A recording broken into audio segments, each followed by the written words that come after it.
Pour la deuxième année consécutive, les mascarades de Clisson nous reviennent les 12 et 13 mai 2018. Déambulation des costumiers et beaucoup d'animations de prévues. Mais commençons tout d'abord par le bilan de 2017. Le bilan, il était parfait, tout le monde était content, il a fait beau, on a eu plus de 12 000 spectateurs, donc c'est pour ça que ça nous a incité à le refaire cette année. Alors, quel est donc cet intérêt de des Clissonnais et d'ailleurs de venir à ces mascarades? L'intérêt, c'est de découvrir la ville, premièrement, la ville à architecture italienne. C'est pour ça qu'on fait venir les Vénitiens et je pense qu'ils rentrent bien dans le cadre. Et donc, un peu les retombées qu'avez-vous de l'année dernière au niveau des visiteurs? Tout le monde était enchanté, c'est vrai que c'était une découverte. Dans le Sud-Loire, c'est la première fois donc, on avait les Vénitiens. Donc je rappelle, c'est les Vénitiens qui font le carnaval de Venise. Donc ils y étaient au mois de février, donc ils viennent avec leur costume à Clisson. Donc c'est une découverte, c'est superbe, c'est merveilleux, quoi. Voilà, les gens sont émerveillés. Mais il faut le vivre, quoi. Voilà, il faut le vivre, il faut venir. Voilà. Donc, et bien sûr, cette année, c'est reconduit. Que va-t-on voir cette année? Cette année, donc, ça va être riche en animation. On va avoir d'un spectacle de la Commedia dell'arte encore sous les Halles. Il va y avoir un spectacle Ciao Italia. Donc c'est un spectacle de chant et danse qui dure 2 heures, toujours sous les Halles.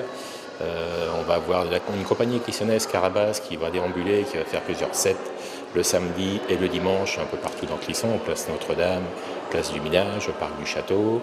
Et le samedi soir à 22 heures, donc un spectacle de feu dans les Douvres. Voilà, donc il va y avoir aussi, comme l'année dernière, le rassemblement des voitures italiennes le dimanche. Le marché italien aussi, enfin aux couleurs d'Italie. Donc l'année dernière, on avait une quinzaine d'exposants. Cette année, on est près de 40. Vous voyez, ça prend de l'ampleur et les gens ont envie de venir. Défilé aussi. Voilà, j'allais terminer par les costumés, mais donc il y aura les costumés. L'année dernière, on en avait une quarantaine. Cette année, on en a le double, on a près de 80.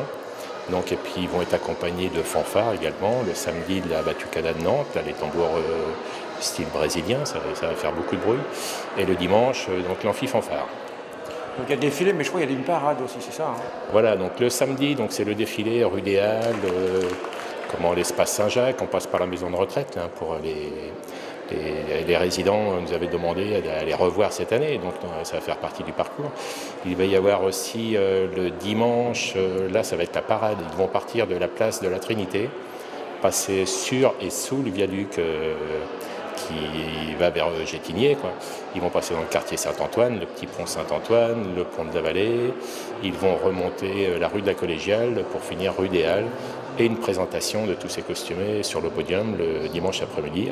Et ça va clôturer ces 2 jours de mascarade. Quelle différence y a-t-il entre un défilé et puis une parade? La parade, c'est plus beau, c'est plus large, c'est plus convivial. Il y aura donc la fanfare devant aussi. Le défilé, ça va être un petit peu plus serré dans les rues de la rue des Halles. Donc ça n'a pas le même coup d'œil.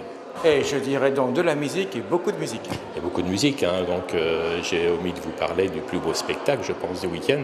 C'est l'Orchestre Philharmonique des Deux Mondes qui vient de Saint-Nazaire, qu'on avait eu le plaisir d'accueillir en 2015 dans le château de Clisson. Donc là, ils vont faire un concert de 1h45 sous les Halles sur le podium, avec une vingtaine de musiciens.